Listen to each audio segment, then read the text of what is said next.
बातमी नागपुरातून आहे। स्थानिक स्वराज्य संस्थांच्या निवडणुकीच्या पार्श्वभूमीवर काँग्रेस नेते सुनील केदार आक्रमक झालेत।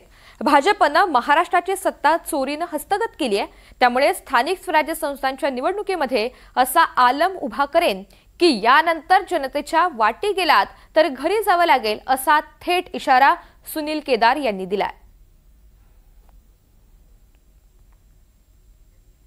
आगामी निवडणुकांच्या पार्श्वभूमीवर काँग्रेस नेते सुनील केदार हे प्रचंड आक्रमक झालेले आहेत आणि थेट त्यांनी माहितीच्या नेत्यांसह खास करून भाजपला इशारा दिलेला आहे। तर आगामी निवडणुकांमध्ये असा आलम उभा करेन की यानंतर जनतेच्या वाटी गेलात तर मात्र घरी जावं लागेल, असा इशारा सुनील केदार देत आहेत। सध्या मोर्चे बांधणी जोरदार सुरू आहे नागपूरमध्ये आणि आयोजित कार्यक्रमामध्ये कार्यकर्त्यांना उपदेश करत असताना त्यांनी हे विधान केलंय।